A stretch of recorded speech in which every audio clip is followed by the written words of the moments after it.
Yep. What up? What it do? DVS.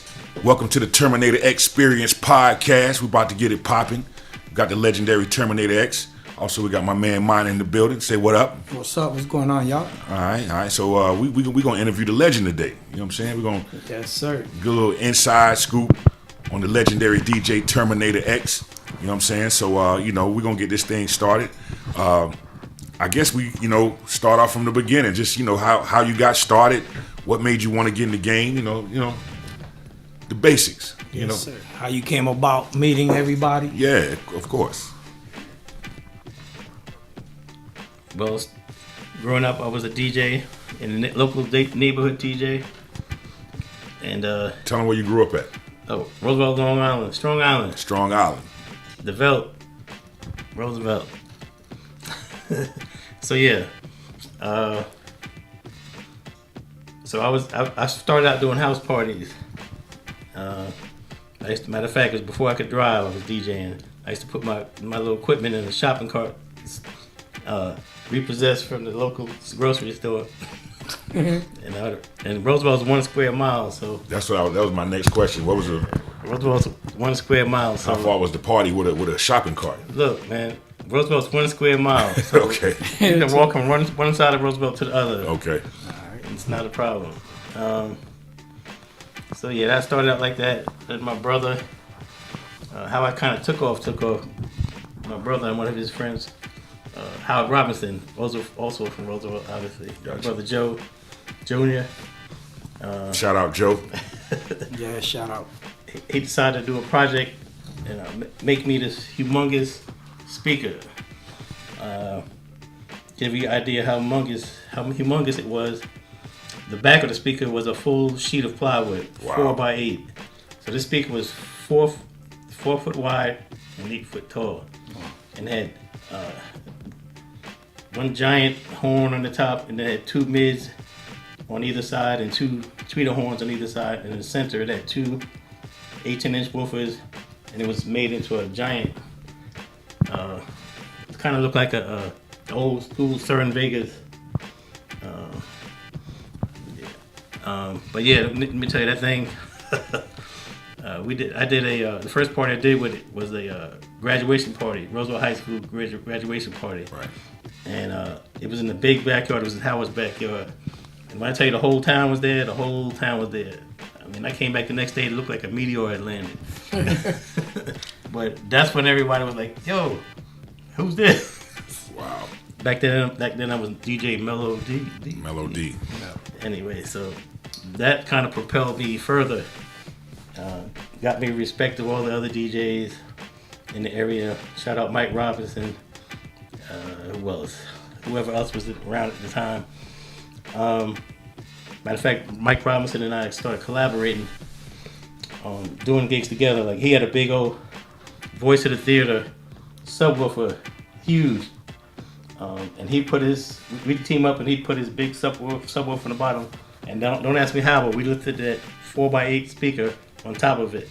That's back when we rolled deep. How did you get the speaker? How did y'all? Man, so Mike Robinson had a friend that had I don't know exactly what his business was, but he had a big dump truck. Okay. Wow. And we, like I said, when you're young, and back then, DJing was the it. Yeah. You know what I mean? Like, we had a posse of people. It was no trouble getting some people to help out. You have like 6 guys lifting one speaker. You know what I mean? So we get it up on top of that dump truck. His name was Johnny. What's his last name? Shout out Johnny. But he had a dump truck, and we rolled in the dump truck. We put our equipment in the dump truck. That's how. Hey, look, we ain't had no money back then. I get it. We pay him a few dollars. Yo, man, that's how. Come on, man, he had no money like back then. So let me ask you, son, what was your first set of turntables and mixer? Oh, probably 2 belt drive turntables, mismatched. Yeah. With a realistic mixer. Everybody had a realistic. Then you graduated. Then you had a little money. You graduated to like a Gemini, Yeah. which was not that great either. And if you had a little cash, you get like a GLI or a Newmark, whatever else. If you really had some money, there was upgrades for that. They had Rain back then, mostly knob mixes, but But yeah, I started out modest, like anybody else. Okay, so- Kind of worked my way up.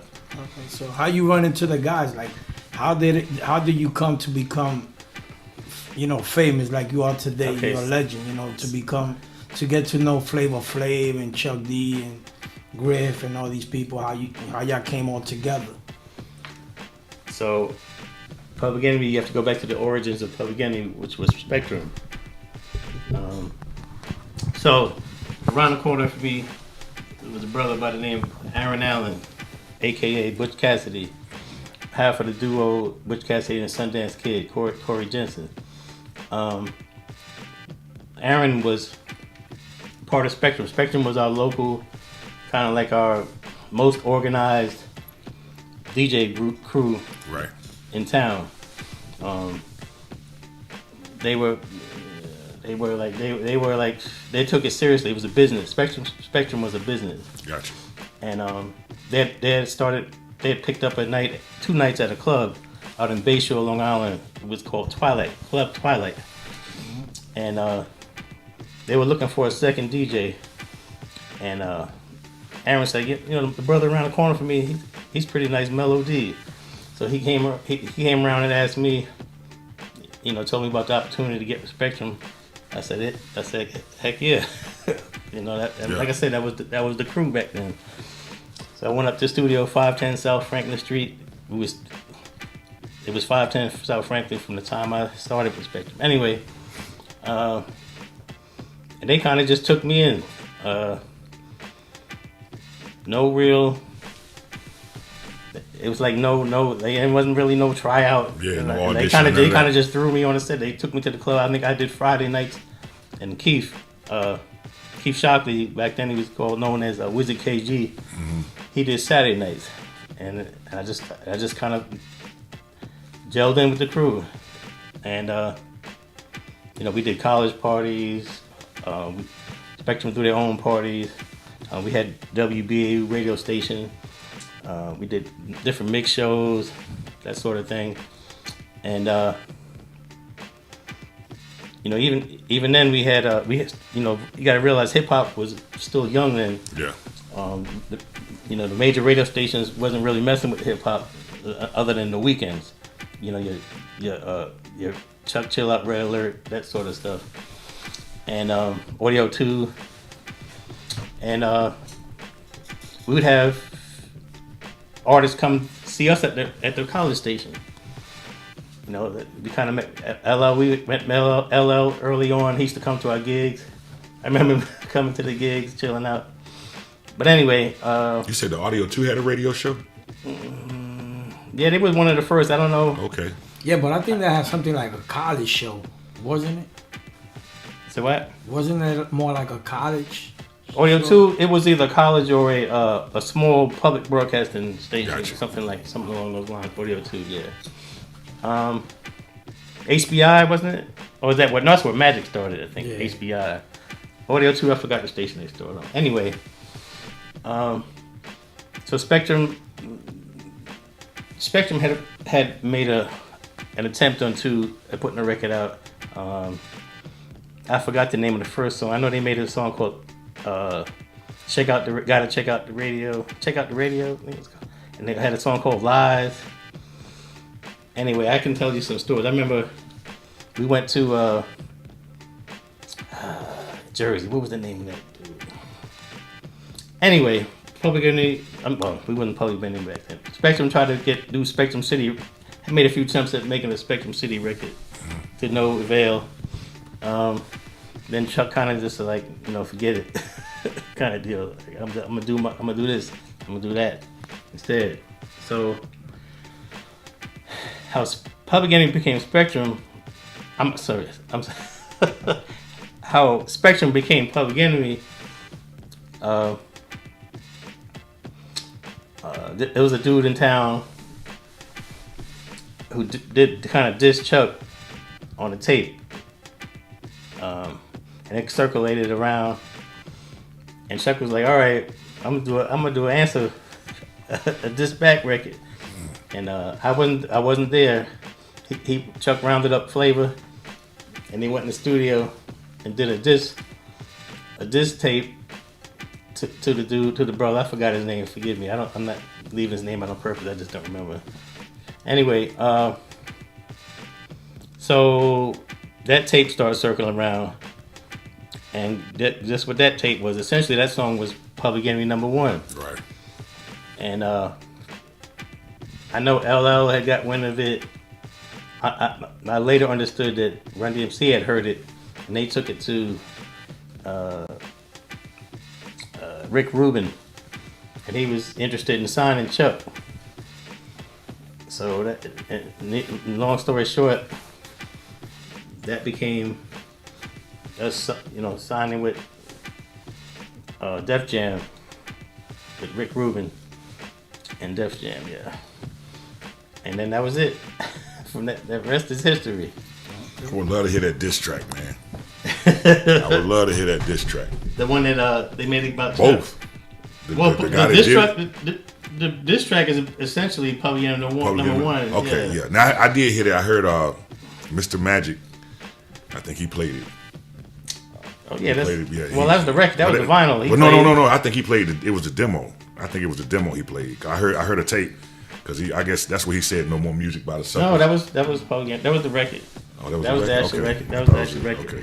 And that's the first, like that Public Enemy #1. I remember being in the car somewhere, and it came on the radio, and I stopped the car and got out like, yo, we on the radio. I was like, all excited. All right. So another question I would like, what inspired you to become a DJ? Like, Man, like what motivated you? So,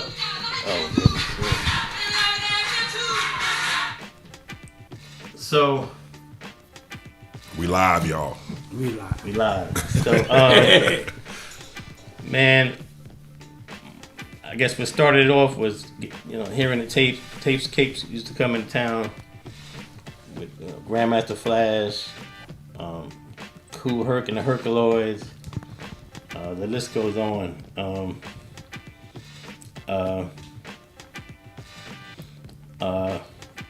Force MCs before there was that Force MDs.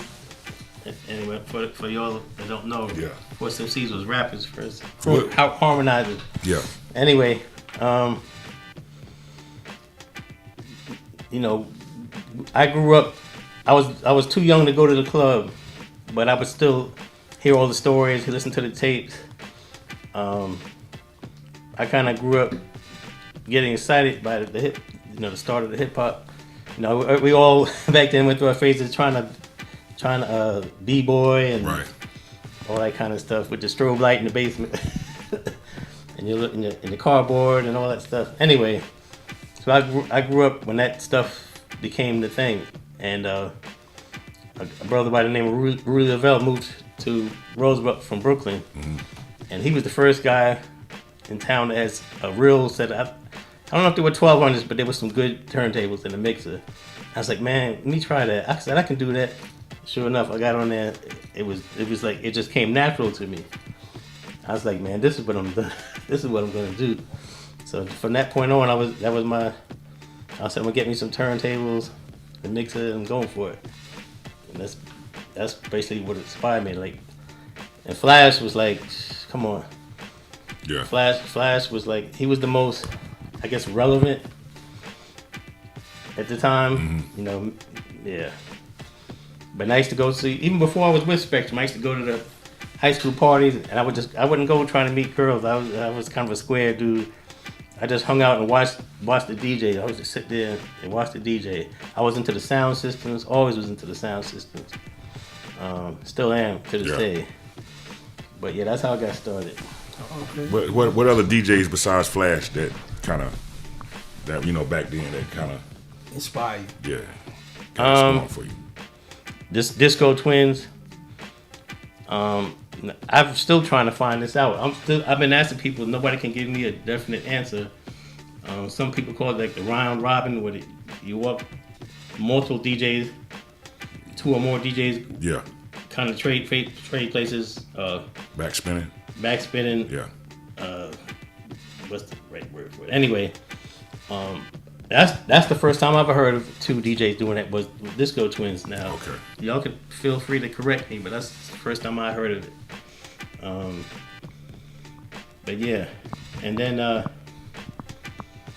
early on in, even once Public Enemy started, like my next biggest inspirational DJ was Jazzy Jeff, man. When I heard that Transforming, Yeah, that changed the game. Yes. oh my goodness, I was like, yo, how did he do that? Yo, because you know I didn't have I'm pretty sure I didn't have the greatest mixer, so I eventually I was determined to figure out how to do that, and Did you have a fader or you had up and down? so what I ended up using was the phono line switch. Oh, with the click. That was the only way I can get that Yeah. sharp cutoff. Yeah. Like that, you know what I mean? And Yeah. once I was like, oh, this is how you do it. But yeah. You ever had the non-mixer? Yeah, that's like a blended mix. I never had one. I want one now. It's funny you should say that. I'm interested in getting one because I'm trying to get into a little house music production. So I would love to get a knob mix. I will. But no, I didn't. You had to have crossfader back then. I mean, the knob mixes are too slow for like DJ, trick stuff. You know, a lot of people, since they know that I know you, they have asked me, yo, what's going on? Like, when is X coming back to Public Enemy? Like, what's going on, man? Like, what, we need you to come back to the group, man. Well, I would love to. The reason I haven't gone back is the same reason I left, because the business wasn't right. Yeah, Unfortunately, That's I mean, understandable. you have to set boundaries. One thing, you have to grow up and set boundaries. Yeah. You know what I mean? Nobody wants to be used by anybody. Well, no So- disrespect to the group, but without Yeah, it's X, just- man, it's there ain't been- no group. Well, That's my opinion, fellas. Know what I'm saying? Yeah. I'm used to seeing the original members. You know what I'm saying? When it's funny, you start a group with 4 or 5 people, and then you see everybody go their ways. And at the end of the day, y'all remember y'all came together. So I think, in my opinion, everybody should stick together. And be fair Well- with the business with each other. well, unfortunately, this situation is not exclusive to Public Enemy. It's we don't even have to leave the rap genre. I think the music business, as with bands, as with full bands, the music business has kind of destroyed groups. Yeah. First of all, they're not. We're in a different time now, but back then, you had to be basically had to be with a major label, and they wasn't paying you right. So it's like the little money they get, it's kind of like we got to split this up how many times? You understand what I'm saying? Yeah. And then there's the management. They don't want to deal with all the personalities. That's part of it. Right. Then like now, I mean, come on, man. I get mad when I see cats come out like. I'm not gonna name any names. It's not exclusive to any one person. You see a big rapper come out now. Excuse me. And you can't, half the time, 90% of the time, the DJ is not even visible on the stage. Yeah. Come on, man. Hip hop started. Yeah, but without the DJ, where's the music? Where's the group? Where's the music? Yeah, that's my point. See, and that's the business did that. Right. The business did that. That's why when somebody comes up, there are a few people that you can at least see the DJ, but they're usually back in the corner somewhere.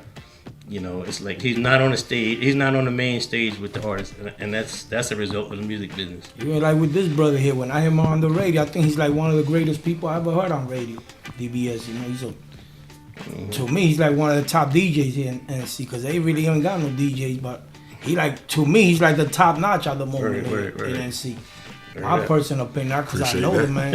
Appreciate that. Yes, sir. But because like you said, when we came up, the DJ was the headliner. You know what I'm saying? Eric B. Rakim, DJ Jazzy Jeff, and the Fresh Prince. You know what I'm saying? It was, that's how it was. Yeah, but what I like about you when I hear you playing your music, it's like you playing what you like. You're not playing what the radio station is telling you to play. Oh yeah. And that's what's wrong with today's music. Like, the program directors, they only want you to play what they want to hear. But what happened to other people? Everybody else have made music. Yeah. I want to listen to other people's music. I just don't want to listen to what's hot every day. I want to listen to other things. Yeah. And that's one thing I like when you do your show, that you always expand your music. Yeah. You don't stay focused on that section, you know. And that goes on. That's also part of the business side. You know, you get these folks, higher level folks I don't care what company it is. You get they put in folks in high positions, and they looking at numbers and ideas, but they don't really know. They're not on the street level. Yeah, the culture. They don't know the culture. They don't know what people like. Yeah. And you think, well, these are the top songs, and we're gonna play these 5 songs. Yeah, but if you go over to and a over club, again, but if you go to a club and you listen to those top 5 songs, everybody be gone. Yeah. You know, that's what why I mean. when They you're in a don't club, know. you gotta let it play. But that's the business. That's what, unfortunately, the business side ruins the cultural, the actual side. I don't know. To me, just let the DJ be the DJ, You know? and y'all sit back and don't worry about the radio station because the DJ knows how to handle that. Yep. If you have a good DJ that knows what they're doing, they can fill out a crowd and get it popping. Yep. That's how it is. You know. Yes, sir. Me personally, I hope to see you back, man. I hope to see the whole group back. You know, I'm here. I'm here. All I ask is to be treated fair. That's it. You know, what happened I don't to have brotherhood, anything man? with them. We talk once in a while. We talk once in a while. We don't. It's not like that we aren't talking per se. Gotcha. But I you know, you have to set boundaries. I mean, look, I would love to come back, but you got to pay me fair. Yeah. I mean, I'm not. You know, I'm part of the group. One of the founding members. Don't play me like some hired guitar player in the background. You know what I mean? No disrespect to you know, but I'm part of the group. Like you're gonna Spinderella, Jazzy Jeff, Eric B, that's kind of just a story, but DJ Scratch, Kayla Bars, you know, Spinderella, I don't know if I mentioned to you, we not just, we part of the group. You understand what I'm saying? We part of the group. Don't play us like that. I could tell you some bad stories about some folks, but I'm not gonna out anybody. I'll put it like this: I heard 2 rappers. I walked up on 2 rappers on tour, laughing about how much they was paying. One of them was laughing. Well, they both laughing, but one of them was telling a story about how they was only paying the DJ this amount of money, and they got a kick out. I'm like, come on, like you said, what happened to brothers? Yeah, what happened to brothers? It's like you know what I mean. Everybody's about right. money nowadays. Like, and I had to let me tell you something too that kind of pissed me off. I'm not gonna name any names. But look, I'm standing up for the DJ. This is hip hop. DJ is an integral part of the group. I lost my train of thought. It was another story. Yeah. Oh, so without going too far into it, this DJ was part of putting the show together, and the DJ for the group said, "Well, look, they're getting this much money. I need to at least this much money." And this DJ proceeded to say, "Yo, he tripping." And I kind of lost. I'm not gonna name who it was, but I kind of lost respect for him. Like, period. Like, brother, you are a DJ. You supposed to be standing up and sticking with the DJs, man. For you to turn up, say to another DJ, you tripping, for expecting to get paid. Come on, man. yeah, but you know what I noticed about a lot of DJs too? And here I go. We got a great DJ sitting with us right here. So here comes a DJ. If this man, I'm just putting a number out there. Let's say if he's charging $1, why are you gonna take his business and try to charge 25 cents? Stay what he charged. If everybody was to keep at the same level, all y'all will be making the same money because people will be forced to pay y'all what y'all ask for. Yeah. But if you got a DJ that's charging $1, and then you got a DJ talking about, oh, I could bring the whole equipment, I could do it for 25 cents. It's not fair on the rest of the DJs. Yeah. You know what I'm saying? So I think that's a bad business. Everybody should stick to the same guns. If I charge $1, he should charge $1. I should charge $1. You know, and That's the this point. way, but when you charging 50 cents or $1, I could charge it. DBS is charging $1. I'll do it for you for 50 cents. Yeah. Like, why would you go behind the man's throat to cut his business? When you yourself, you don't want to losing out on your money. When you yourself could make that same $1. Yeah. if you smart enough. But then again, if you that good of a DJ like DBS is, you don't need to underpay yourself. You could get paid what he asks for. So you undermine yourself. Yeah. Am I right or wrong? No, you're right. No, right. no disrespect to y'all DJs out there, but y'all cutting your own throats. Yeah, they keeping the price down. Yeah. They keeping the price down, which like there's so many. Let me tell you something. Inflation. The DJs is one of the work. Yeah, people don't like inflation. Inflation didn't hit the DJ. I'm just gonna tell you, the inflation didn't hit the DJ because like these clubs and bars. Oh, we're gonna pay the DJ $200, $300. It's been that same price since the 80s. I'm not talking about a famous DJ. I'm talking about average cat. Local DJs. Yeah. It's been that way for 30 years. Yep. 30 years. So DJs, y'all need to stick together. Yep. Y'all need to stick together and think more highly of yourself. You know, it's a craft. If you a good DJ, it's a craft. Yeah, I mean, you're right. It's a craft, and the fact that you're working, and you know, they want you to bring sound and lights, and you got to stand up all night and DJ for 4 or 5 hours. To get paid $20, you stay home. It's crazy, man. You know, you put in wear and tear on your amps, Yeah. your needles. You know, a needle alone costs more than what you're gonna make. Yeah, don't get me started on the gear. Gear is expensive these days. Oh yeah. You gotta have deep pockets to buy some decent gear today. So you know, you touched into the past. So you know, what's next? What's the future for Terminator X? You know, as far as projects and you know, maybe possibly hitting the road. I mean, what's up? What's next for Terminator X? I got a few little irons in the fire. Excuse me, let me rephrase that. I got a few irons in the fire. Right. I'm working on a few projects. One of which is house music. One of which is this podcast.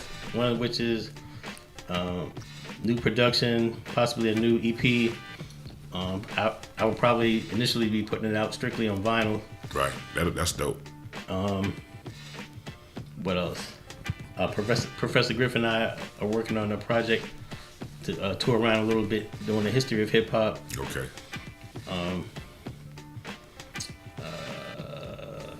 What else? I got stuff in the fire. That's it, pretty much. Yeah. Anything else, fellas? You can.